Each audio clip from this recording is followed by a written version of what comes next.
Welcome to the Food for Thought podcast. Today's guest is Tony Lowry, a.k.a. Tony Tiger Style, QC hip-hop legend, dancer, show host, certified personal trainer, and nutrition coach. Enjoy the show.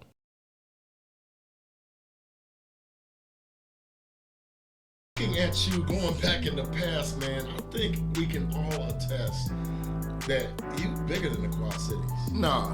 No. Hold on. You talking about giving folks flowers. I gotta give this man his flowers right now. Big fish in a small pond. Bruh. I appreciate that, but Big fish in a small pond, but I'm taking it back. Stage 2. okay. When you was doing the do. Right? I knew then you was destined to get up out of here and spread your wings. I appreciate that, man. I appreciate that. No, because I'm going to say it. Folks have sight. I've been blessed with vision. I saw a thing. Thanks, man. I appreciate that for real. Real Like, talk. I ain't never been. Don't cry on me. Don't get No, emotional. no, come on now. I see you touch. No, I didn't go to impress you. Look at you. Look, all You know that what it is? clowning, all that clowning stuff. He's like, You know what it is, I man. appreciate I it. appreciate it. No, I'm serious. No, for real though, because like I appreciate you saying that just because dudes that I think that do arts, and Mel can attest to this, all y'all can attest to this, man. Anybody who does arts, man, you just want it to be appreciated at the end of the day. You don't know if people paying attention or not. You just love it and you love what you're doing. You know what I'm saying? And that shows that. It be your therapy, it be your zone, and people don't seem to understand that until way down the line, you know, that you really real. Right. Because you got to outlast all the people that's pretending to do it. Right. And doing it because it's fun or because they don't want to work at the mall or whatever the hell, you know what I'm saying? And I've never not been this. I don't want you to be that brother on your shirt, man, and not get appreciated here today, now, I appreciate that. in life. I appreciate that. Real talk.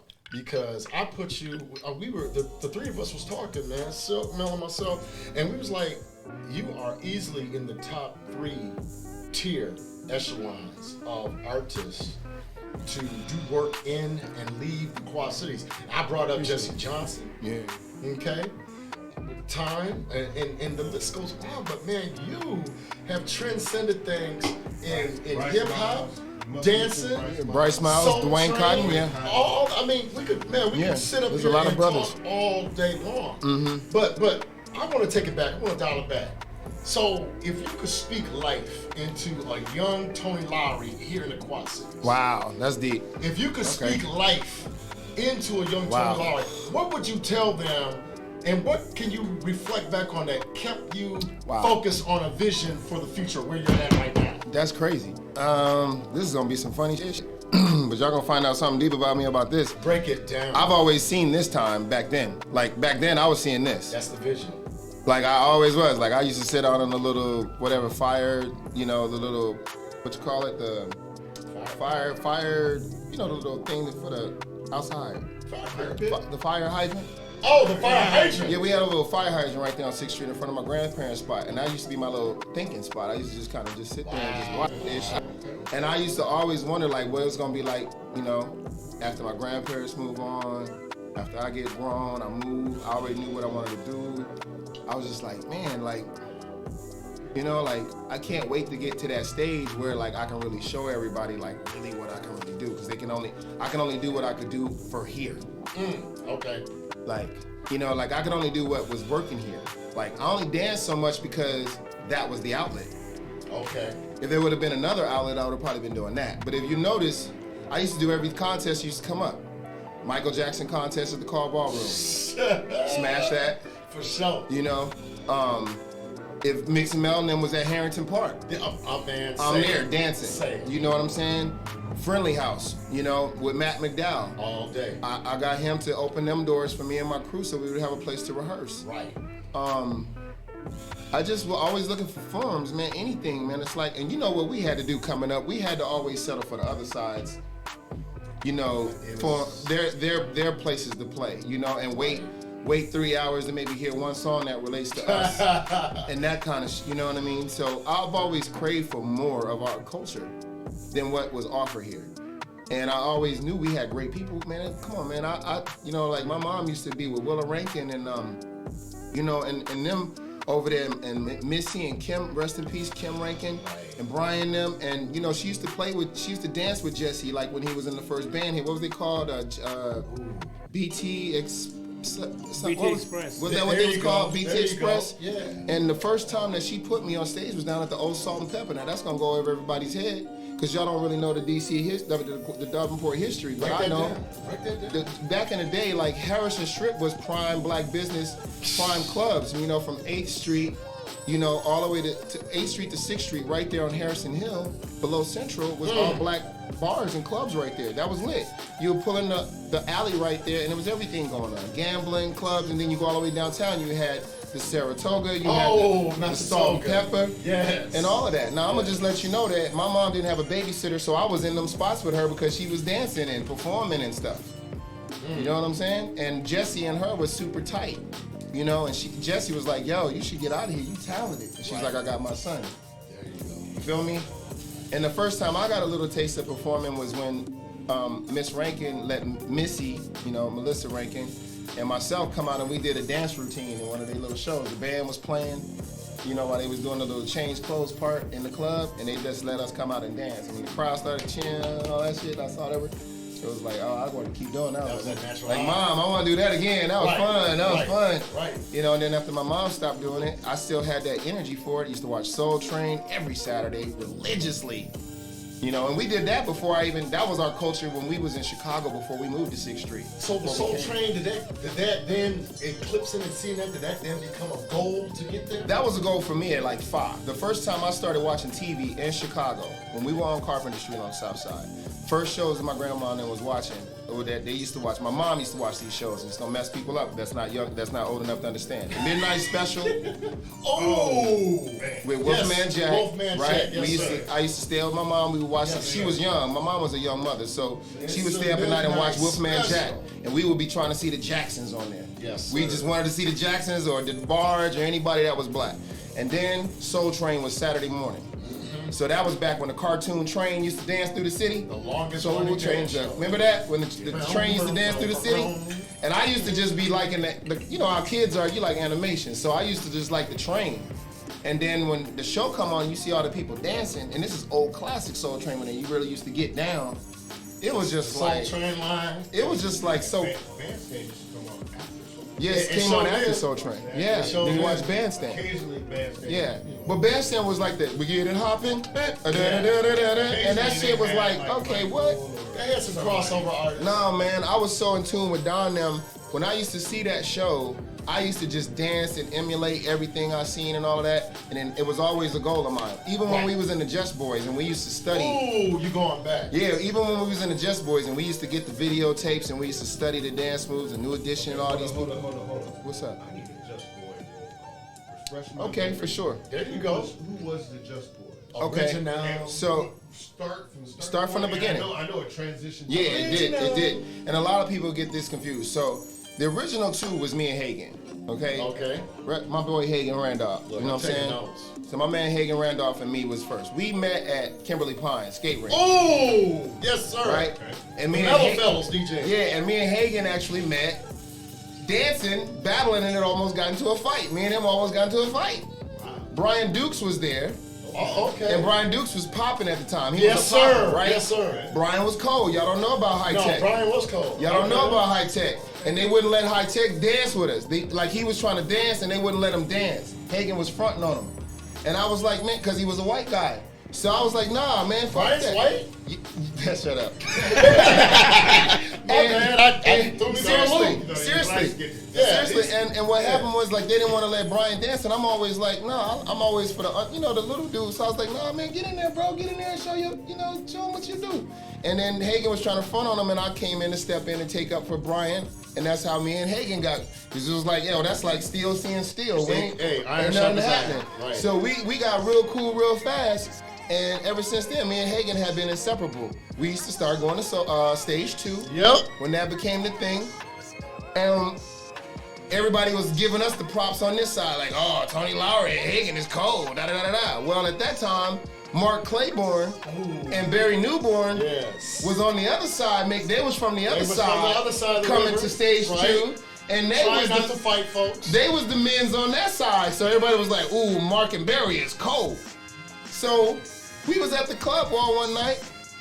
And it became, I don't even know how we ended up, got into a battle. But we ended up battling. Me and Hagen against Mark and Barry. Well, the cool thing is that y'all battled on the dance floor. and not Yeah, in the parking no, of lot. course, but that was what our thing was. We was B Street, we was B-boys, we was That's what's serious up. B-boys. That's what's up. Me and Hagen used to come in there matching, and we did the outfits back in the day because we used to look up the Run DMC and EPMD, and we used to like how they used to just have they, Remember the blue and white? you know, they used to sequence just clothes? EPMD used to have their stuff coordinated, and we used to T-Dog, you know, Terrence Davis, Right. Hagen's brother. He used to have all the albums. He would have EPMD Strictly Business. Wow. He would have. He the first person that played Nation of Million. This is good stuff, right? Yeah, I mean, Yo Bum Rush's show. I'm sorry, Yo Bum Rush's show. okay, He had that out. So he had the Public Enemy album first. He had the EPMD album. Okay, and he had all these joints, and we was just like, what? Studying these people. So we would just go out there and like, we gonna bring something fresh to the Quad Cities. And T-Dog had these Adidas suits, like Run DMC, right? With the stripes down the side. And we knew nobody else had them. So we would borrow T-Dog's Adidas suits. We'd be like, man, let us wear that to the whatever. So Hagen had a black and red one on, and I would have on the red with the black. And we would come out every. That's how we would try to stand out. Like we would try to come fresh because we knew we already had the dance moves, and I used to be like, we gotta look fresh too. Fresh. So now we at the stage 2 one night, and Barry and Mark happened to be there. And that song, what was that song called? Mercedes boy. Yes, Pebbles. Give me what you want. That's it. And let me tell you straight up. Look, we used to go off on everything because you know, like we were scarce. You know, I anything that remember was remotely black with a dope beat. Yeah.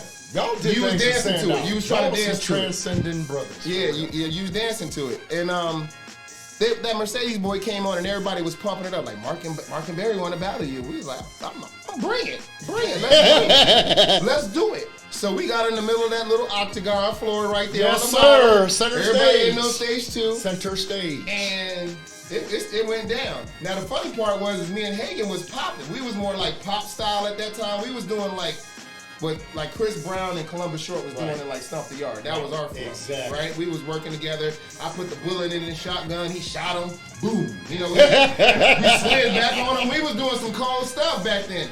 And then they were smooth. Them motherfuckers had on penny loafers. Oh. And they could do this this shuffle Yeah, like the this. slide. Oh, The but slide. Mark was now. Yeah. Here's the cold part. Mark is short, Barry is tall. Yeah. So they right behind each other, stacked, and they had that cabbage patch down pat. Ooh. Mark Claiborne was the coldest dude with that cabbage patch. That he could. Lowercase L and a capital L. Bruh, so they would, so their moves is they would hit that slide, and they was so in sync, it was just cold. They was just in sync. Mark right in front of Barry, the height, and so the I'm way they were hearing just something. moving. And I'm hearing something. No, wait, So wait. let's be real now. Yeah. Oh, we got that. Ah. I just told you what we did. No, what we did was, I'm gonna tell you what we did. We used hip hop, where they was using the R&B stuff. Oh, okay. See, they was stepping like the New Edition stuff. Okay. We could do that, but we both could pop and break. So Y'all when had they the did crowd that, when doing they it did out. their little secret stuff, then I was like, we gonna shoot him. And so Hagen would like get in front of me, and Hagen would do this thing like this and start ticking, like he ticking towards him. Right. And then he would go like this, boom, like he got a bazooka, and I would come up behind him Load and act it like up. I'm loading him and tap him on the head, and he would go boom, and we would both slide back into the crowd. And we did that on him. Oh, okay. It's kind of like, Okay. yeah, they didn't have nothing like that. At And that time. then you heard the announcer come on. And it was just- still. It was just like that. And then afterwards it was over with, and we all just, instantly, it was just instant respect. It was like, man, y'all brothers tight. Y'all, and everybody was like, man, y'all should be a crew. Like, y'all should be a crew. That's how I got started. And it was just like that. And then it was us four at first. That's what's up. It was us four at first. And then I think the next person we added like that after that was one of Mark's brothers, and one of them. I think it was Terrell. Or Frank? Okay. No, I think because Frank came. Well, yes, true. Frank was in there. That's true. We had Frank. Frank came in there. That's right. Frank came. That's right. We had Frank McQuay. Because what happened Yep. is we was like trying to when we had that first nucleus, I brung it to Matt McDowell because I used to go to the Friendly House. Right. There you That's go. when it was down. Right. Right down by us on 4th. And so I talked to Matt. I said, look, man, mentor, I need a place for my group. We got a dance group. We want to do something. We want to be like New Edition one day or something, you know, and we need a place to rehearse.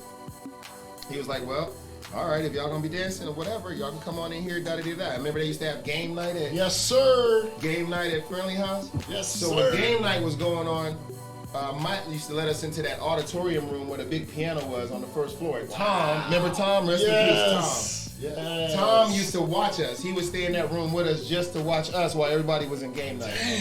And we would be up there rehearsing.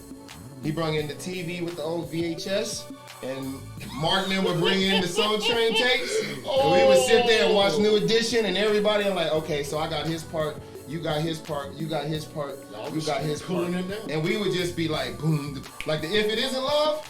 Oh, we had that If It Isn't Love video. I remember that. We had that just like them. I Just remember like that. them. We had it just like them. We studied that video to the T. We had them just like them. Every single move they did on that video, we had down pat. And then New Edition was it gotta be a little bit mundane for us. Cause me, I always like hip hop. I still was a hip hop dude. I was a hip hop dude. You gotta remember, I'm coming to the Armory. You are. I'm coming to places like that, watching Mel and them spin. I'm still coming in. The Battleram is coming on. When I'm coming the door, it's like that. I was still on that energy. Hold on, let me jump in here. Go ahead. You said hip hop. Yeah. The question I have to ask you, and this Right. might be taking you back prior to Just Boys. Okay. But look back in your hip hop rearview mirror. Mm-hmm. Tell us, when did you fall in love with hip hop? I fell in love with hip hop at the Fresh Fest. I was 14. And actually at 13, I had LL's first album, Bad.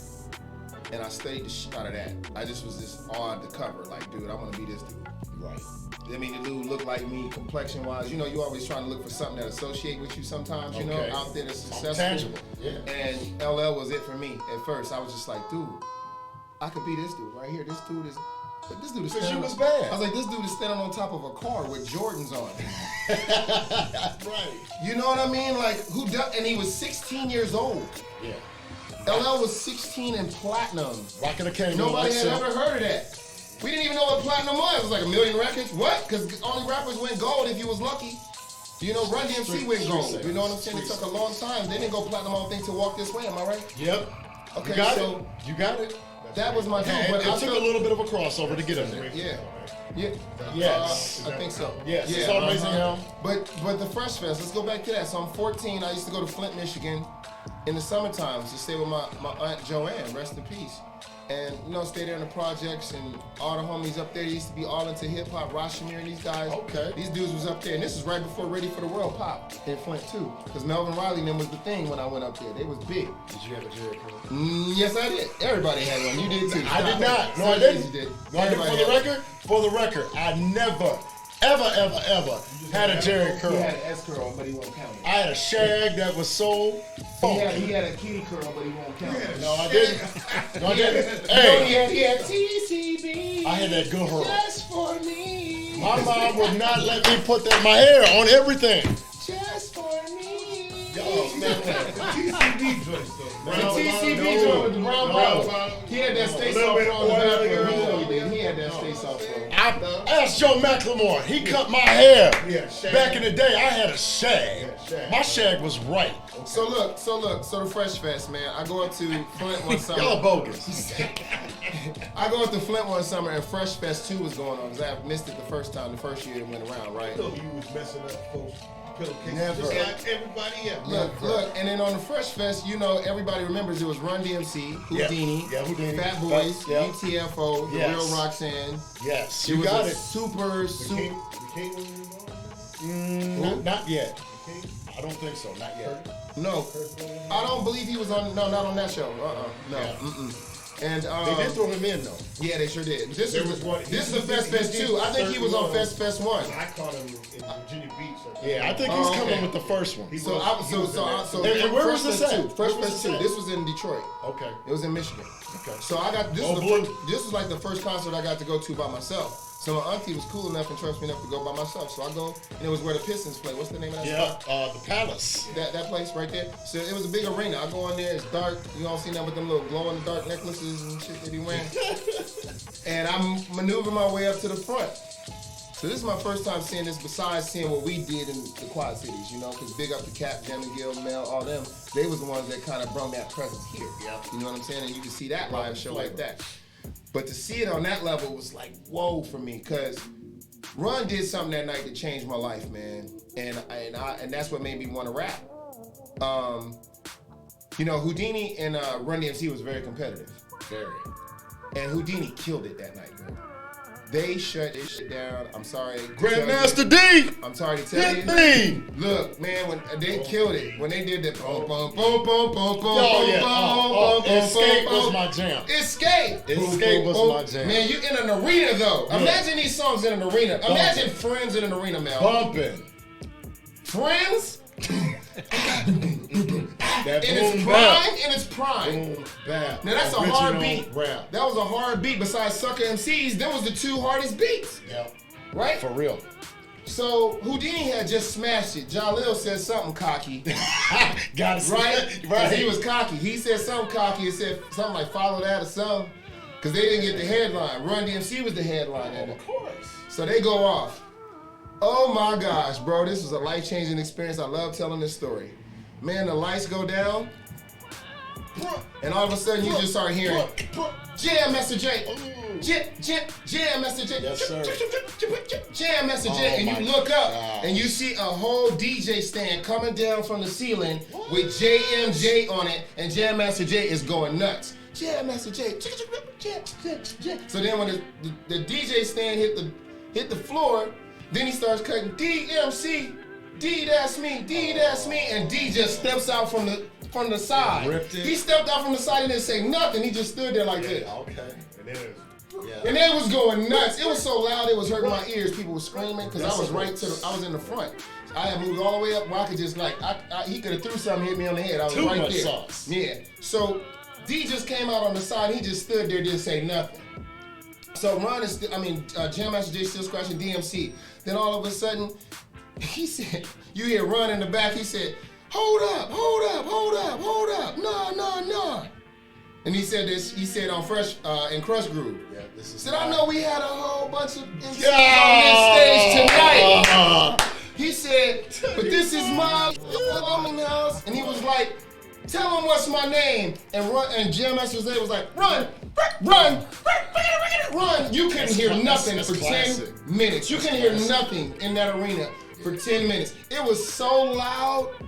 It was so loud, bro. It was daunting. Like, it was hurting I was getting a headache. Like, I might have to leave. This is incredibly, it was that loud. I was like, man, I never experienced nothing like this. Ron came right to the center of the stage, did the same thing, gave his little, he was cocky as hell then. He gave his little smirk and stuff, boom, boom, boom, so they get to performing. Now D Ron's my, yes, and Jam Master J is his, man, what? And that's the boom. Oh man, that place lit up. I was like, are you kidding? What the fuck? What the fuck? I was going nuts. I was like, what? I took my jacket off. I was waving it around like I had my, what was it, River City Rockers at the time, breakdancing. I'm waving it around. Woo! So they get in the middle of the show. This is the life-changing moment. They get in the middle of the show. Ron says, turn the house lights up. They turn the house lights up for a second. He said, how many people in here got Adidas on their feet? I had on Nikes. That was the only time I felt embarrassed to wear Nikes. He said, how many people got, if you got on Adidas right now, take off one shoe and hold it in the air. Yes. In the arena, everybody that had Adidas Shell toes. put their fucking shoe up in the air, bro, and they panned it around and you saw billions of shoes in the air. I was like, this dude just made everybody take off one shoe whole arena smell like Tostitos and queso. and Right. put it in the air because he said so. Just because, And bologna sandwiches. just because he said so. Right. Dude, I was like, You standing there like one of these things. I want to be just like stuck that on dude. here. I want to be that dude. You could have adopted me. I was like, hey. But you had Nikes on. I had Nikes on, so I was like done. I was like, and you know how you Nike, you wanted Nike. Oh back in the day. yeah, back in the day. So I was like, oh snaps, oh I got Nikes on, I can't even participate. But see, that was more East Coast. Yeah, well, So you know, yeah, the you shell toe coming, was yeah. nuts. Yeah, exactly. So, but that was it. When Ron did that, I was like, wow, this man, that's Mike, that's that. damn, he controlled these people, this many people just because of what he said? What Rakim said moved the crowd. Just, that's an MC. That's what defined MC for me. Yeah. I was like, that's dope. Like, I've never seen nobody do that and make people respond like that. That's dope. I gotta learn how to do that. And from that point, I never took my eyes off Run DMC. Remember the first time they was on MTV? The King of Rock. Because they wouldn't let them on at first, remember? And Russ had to boycott, remember? Yep. Because he took the Deaf American rock groups that he had, like Black Sabbath, off. Well, what was that white guy in the video with the glasses? And he was also in the special ed video. Wasn't Rick James involved in that too? Yeah, he had a boycott of his own. Yeah, he had a boycott of his own that he did of them, because it was the same thing. But that video, when they incorporated going into like a rock hall of fame, and they came in there to help them cross you're over. talking about the little the bit King of Rock. the white dude with the glasses. I forgot. He was also in the special ed video. Yeah, I forgot that old man's name. Yeah, I remember that guy. But that video really transcended hip hop in terms of MTV. Yeah. Rockbox. Was that the cat from Car Wash too? The piss ball? Oh No, that wasn't him. That's the other dude. They look. I think it might have been his first cousin. Yeah. Okay. Yeah, that dude looked like him. He did look crazy. The one that was like, doing that shit. Yeah. But no, Run Them was it. But yeah, I think King of Rock might have been the first hip hop video ever to air on MTV. What was Rockbox? Yeah. Rockbox It was Rockbox. Is the one where they was in the Hall of Fame. Yeah, that's right. And then the heads fall off, and then they go on each other's bodies. You know, their heads come off and go on the other opposite one's bodies, and they looking at all the stuff in the Hall of Fame, like the Beatles. Like, what is this shit? You know? I thought it was on Night Tracks. And that was a good message right there for what actually came to pass. Oh, they transcend. Yeah. They hit it. Joe's Barbershop has been serving the Quad Cities with fresh cuts and fades since 1968. Joe's Barbershop is located right next door to us here at 1505 Harrison Street in Davenport, Iowa, where they take walk-ins. They're accepted Tuesday through Saturday, 8 a.m. to 5:30 p.m., but appointments are preferred. Give them a call at 563-322-9111. Come on in and enjoy great cuts and great conversation at Joe's Barbershop, an unofficial sponsor of us here at Food for Thought.